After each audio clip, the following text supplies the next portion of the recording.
نحمده ونصلي على رسوله الكريم أما بعد فقد قال الله سبحانه عز وجل في كلامه القديم والفرقان الحميد أعوذ بالله من الشيطان الرجيم بسم الله الرحمن الرحيم ألا بذكر الله تطمئن القلوب صدق الله العظيم. அளவற்ற அருளாளனும் நிகரற்ற அன்புடையோனுமாகிய எல்லாம் வல்ல அல்லாஹுவின் பெயரால் துவங்குகிறேன்.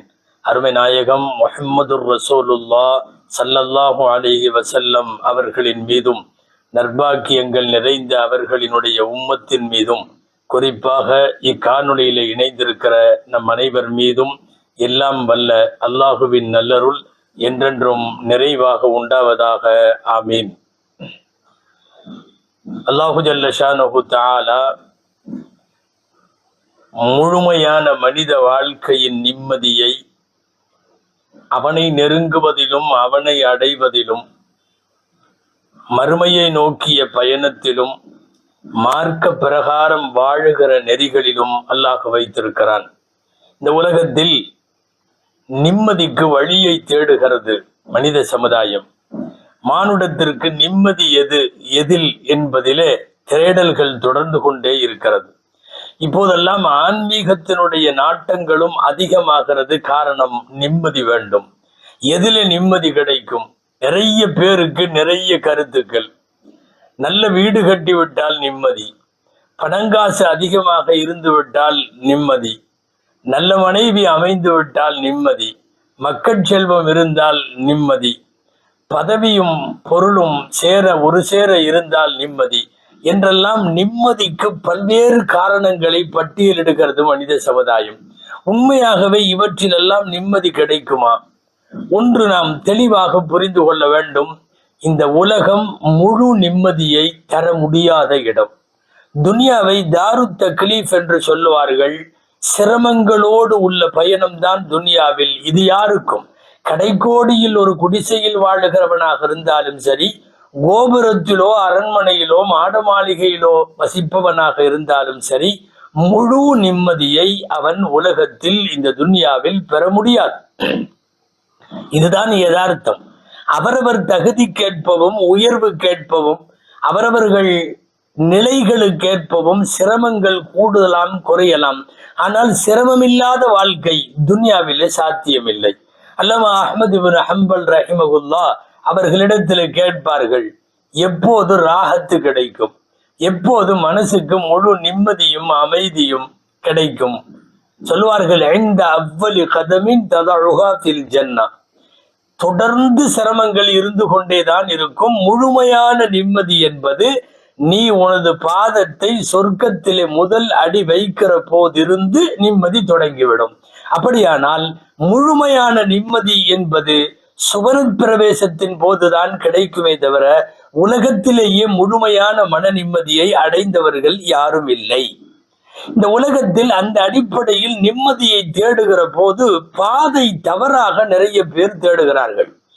பொருளை தேடிய பயணம், மனைவி மக்களை தேடிய பயணம், பதவிகளை தேடிய பயணம், வீடு வாசல் நிலப்புலன் தோப்பு துறவு என்றான பயணம், இது எதுவுமே முழுமையான நிம்மதியை தர முடியாது என்பதை முழுமையாய் மனிதன் புரிந்து கொள்ள முற்படுகிற போது அவனுக்கு மூப்பும் நரையும் வந்து அவன் மரணத்திற்கு தயாராகி விடுகிறான்.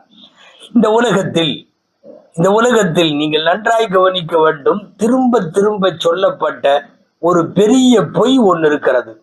திரும்ப திரும்ப சொல்லப்பட்ட பொய் என்னன்னா, காசு இருந்தா, பணம் அதிகமா இருந்தா, பொருட்செல்வம் இருந்தா இந்த உலகத்துல நிம்மதியோடு வாழலாம் என்பது மீண்டும் மீண்டும் சொல்லப்படுகிற பொய் என்பதை பார்க்கிறோம். அதனால் தான் பெரும் பணக்காரர்கள் தற்கொலை செய்து கொள்ளுகிறார்கள். காசுதான் நிம்மதியான வாழ்வை தரும் என்றால், காசின் மூலம் எதையும் இந்த உலகத்திலே சாதிக்கலாம் என்றால், எதனால் செல்வந்தர்கள் தற்கொலை செய்ய வேண்டும்? கவனிக்க வேண்டும். இந்த உலகத்தில் தற்கொலை செய்பவர்களுடைய ஆண்டுதோறும் லட்சக்கணக்கான பேர் தங்களை தாங்களே மாய்த்து கொள்ளுகிற அவர்கள் பட்டியலை எடுத்து பார்த்தால், ஏழைகளின் தற்கொலைகளை விட பணக்காரர்களின் தற்கொலை அதிகம். இது எதனால்? பணம் இருக்கிறது, பொருள் இருக்கிறது, புகழ் இருக்கிறது, பதவி இருக்கிறது, எல்லாம் இருக்கிறது. ஆனால் அவர்களின் தற்கொலை விகிதாச்சாரம் தான் அதிகம். வேறு கோணத்தில் இப்படியும் சொல்லலாம், உலகத்தில் ஏழை நாடுகள் இருக்கிறது, வளர்ந்து வரும் நாடுகள் இருக்கிறது, வளர்ந்த நாடுகள் இருக்கிறது, வல்லரசுகள் இருக்கிறது. இவற்றிலே தற்கொலைகளினுடைய விகிதாச்சாரத்தை எடுத்து பார்த்தால் பணக்கார நாடுகளில் தான் தற்கொலைகள் அதிகம் என்பது WHO தரக்கூடிய முழுமையான ஆய்வு ரீதியான கணிப்பு.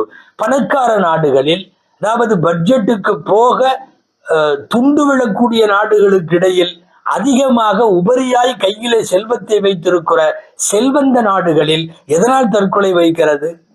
உண்மையாகவே காசு பணங்கள் நிம்மதியை தராது. ஆனால் அதுதான் நிம்மதியை தரும் என்று நாம் திரும்ப திரும்ப ஓடுகிறோம் அல்லவா? இது தவறான பாதை, புரியாத பயணம், கடைசி வரை நிம்மதி கிடைக்காது. பெருமானார் ஸல்லல்லாஹு அலைஹி வஸல்லம் சொல்வார்கள், ஃபித்னத்து உம்மதி அல் மால். சஹீஹ் முஸ்லிம். என்னுடைய உம்மத்தினுடைய ஃபித்னாவே, குழப்பமே, விஷமமே, இது எல்லாமே காசுதான் என்று சொன்னார்கள் ஸல்லல்லாஹு அலைஹி வஸல்லம்.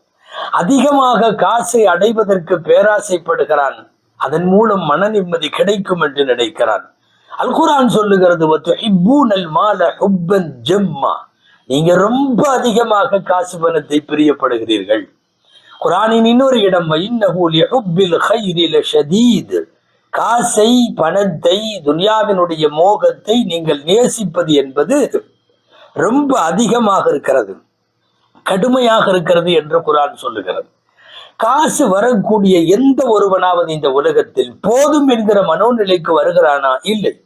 வேண்டும் வேண்டும், இன்னமும் வேண்டும், இன்னமும் வேண்டும். துனியாவிலே அந்த பேராசை மட்டும் அடங்குவதே இல்லை. ஸல்லல்லாஹு அலைஹி வஸல்லமுடைய வார்த்தைகளில் சொன்னால், கல்லதி யகுலு வலா யஷ்பஉ. சாப்பிடுவான், வயிறு நிறைய மாட்டான் அல்லவா? அதை போலத்தான் பொருளை தேடுபவனின் நிலை. உண்பான், ஆனால் வயிறு நிறையவில்லை என்பான். அப்படித்தான் பொருளை தேடுபவன். நபிகள் நாயகம் ஸல்லல்லாஹு அலைஹி வஸல்லம் இதற்கு விடை சொல்லும் முகமாகத்தான் அவர்களுடைய பிரபலமான ஆன்மீக சொல் அது. லா யம்லஉ ஜௌஃப இப்னி ஆதம இல்ல துராப். ஆதமுடைய மகனின் வயிற்றை மண்ணை தவிர வேறு எதுவும் நிரப்பாது. அப்படின்னா என்ன? எவ்வளவு தங்கம் இருந்தாலும், நீங்கள் 2 பெட்டி தங்கம் கொடுத்தாலும் 3வது பெட்டி வேண்டும் என்பான். வேண்டும் வேண்டும் என்று கேட்டுக்கொண்டே இருக்கிற இந்த வேண்டல்களுக்கான முற்றுப்புள்ளி, முடிவு எங்கு தெரியுமா? மண்ணை அவன் மீது போட்டு அடக்கப்படுகிற போது முடியும். அப்பனா என்ன அர்த்தம்?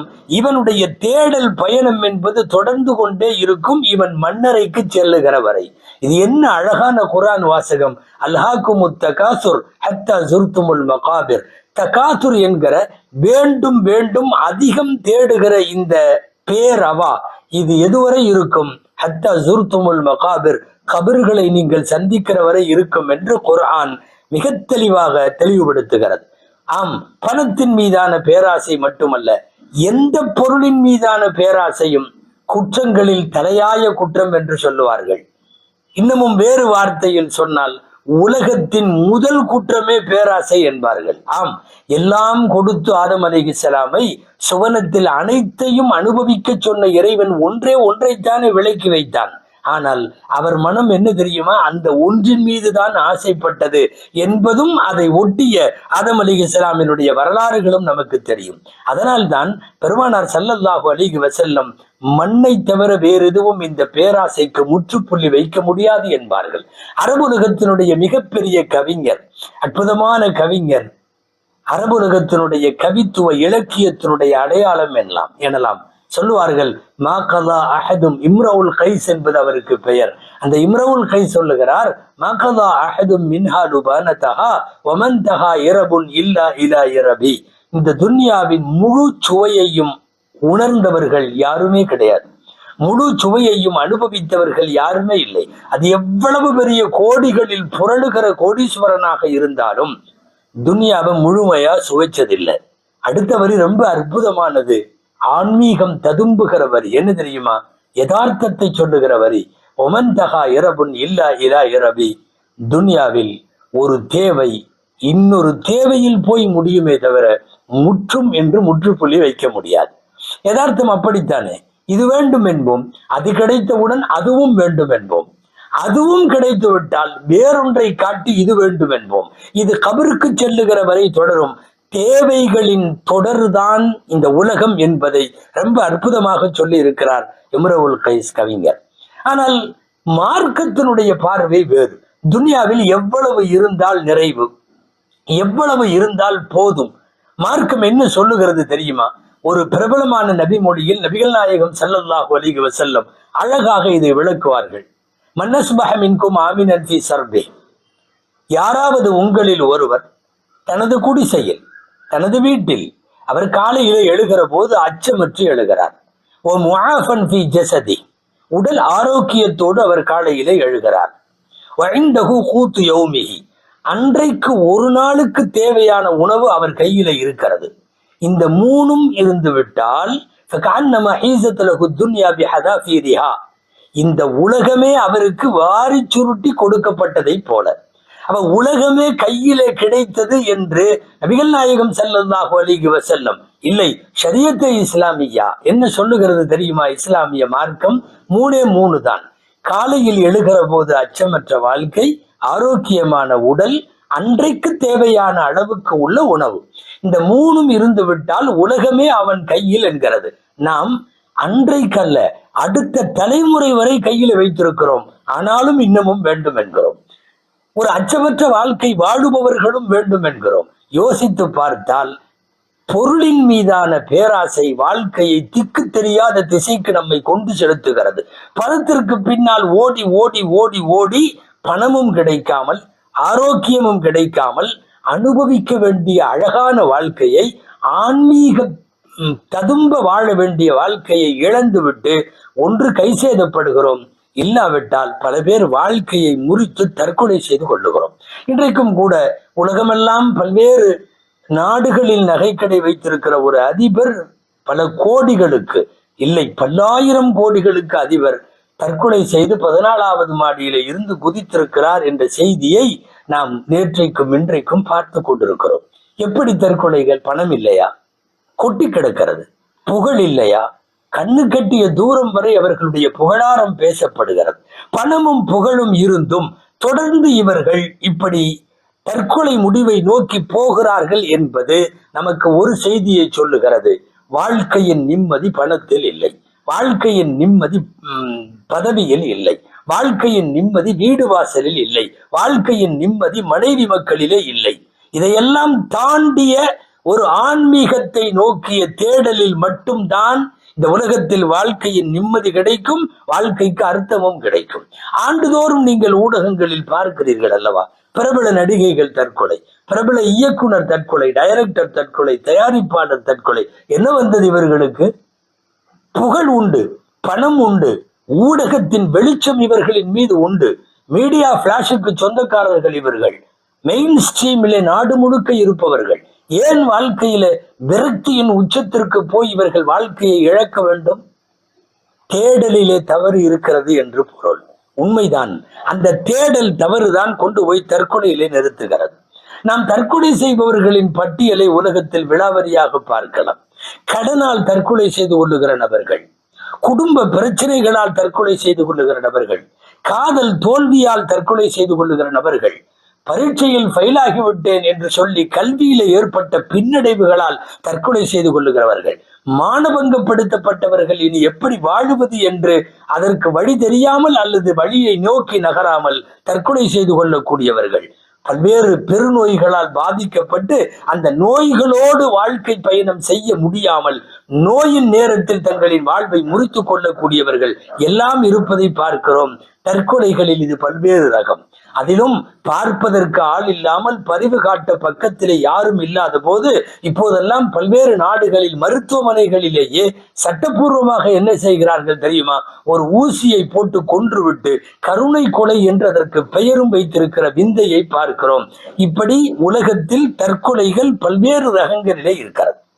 தற்கொலை செய்பவர்களை பார்க்கிற போது, அவர்கள் தற்கொலை செய்து கொள்ளுகிற பின்புலத்தையும் பார்க்கிற போது நமக்கு புரிய வருகிற தெளிவான செய்தி, பணத்தால் வாழ்க்கை நிம்மதி இல்லை, பதவியால் வாழ்க்கை நிம்மதி இல்லை, உங்களுக்கு தெரியும், சென்னையில பிரபல இதய அறுவை சிகிச்சை நோய் அந்த நிபுணர், எக்கச்சக்கமான பைபாஸ் சர்ஜரிகள் செய்தவர், 10வது மாடியில இருந்து அபார்ட்மெண்ட்ல இருந்து கீழே விழுந்து தற்கொலை செய்து கொள்ளுகிறார். அவர் மூலம் இதய அறுவை சிகிச்சை செய்து உயிர் பிழைத்தவர்கள் ஆயிரக்கணக்கான பேர். பணம் இல்லையா, புகழ் இல்லையா, என்ன இல்லை? மிகச்சிறந்த இந்தியாவினுடைய மருத்துவர்களில் ஒருவராக அறியப்படக்கூடியவர் ஏன் இவ்வாறு தற்கொலை செய்து கொள்ள வேண்டும்? இன்றைக்கும் நேற்றைக்கும் பத்திரிகை செய்தியில பார்த்திருப்பீர்களே, உலகம் முழுக்க இருக்கக்கூடிய நகைக்கடை அதிபரின் தற்கொலையை. என்ன வந்தது இவர்களுக்கெல்லாம்? காசுக்கு குறைவில்லை என்றாலும், பதவிக்கு குறைவில்லை என்றாலும், இப்படி நிறைய பேர். இதுல ஒரு ஒரு ஒரு முரண் நகை ஒன்று இருக்கிறது. முரண் நகை, நகை முரண் என்ன தெரியுமா? தற்கொலை செய்பவர்களை எல்லாம், செய்ய முடிவெடுத்திருப்பவர்களை எல்லாம் போய் சந்தித்து வாழ்க்கையின் விரக்தியின் விளிம்பில இருந்தவர்களை போய் அவர்களுக்கு ஆலோசனை கொடுத்து, ஆறுதல் கொடுத்து, உத்வேகம் கொடுத்து, கவுன்சிலிங் செய்து அவர்களை, பல உயிர்களை அப்படி தற்கொலையில இருந்து காப்பாற்றிய கேரளாவை சேர்ந்த ஒருவர் சமீபத்தில், சுதாங்கன் என்பவர். அவருக்கு இதற்காக ஜனாதிபதி விருது கொடுக்கப்பட்டது 2013. என்ன விருது தெரியுமா?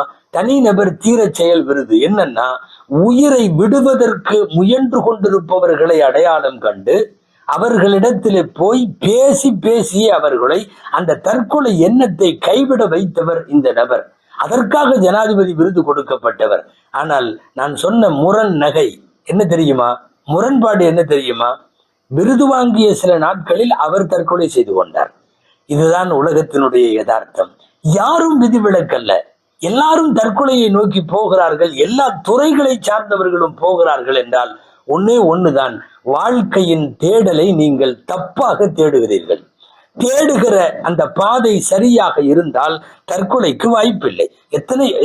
நிறைய பேரை பார்க்கலாம். இதற்கு இஸ்லாமிய மார்க்கத்தில் தற்கொலை மிக கடுமையான பெரும்பாவங்களில், தடுக்கப்பட்ட ஹராம்களில் சேருகிறது. எந்த அளவிற்கு என்றால், ஹஜ்ரத் இப்னு அப்பாஸ் ரலியல்லாஹு அன்ஹு திருக்குர்ஆன் விரிவுரையாளர்களின் தலைவர் என்று அறியப்பட்டவர்கள், நிரந்தர நரகம் கூட தற்கொலைக்காரர்களுக்கு உண்டு என்கிற கருத்திலே பல்லாண்டு காலம் அதை சொல்லிக் கொண்டிருந்தவர்கள்.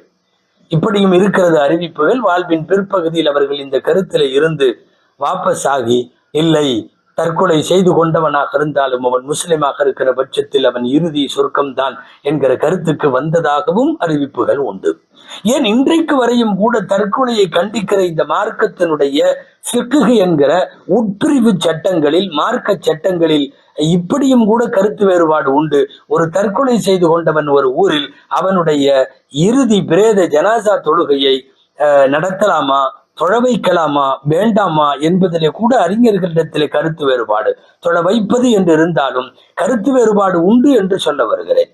அன்பானவர்களே, இப்படி தற்கொலைக்கு எதிராக இஸ்லாம் நிறைய சொல்லி இருக்கிறது.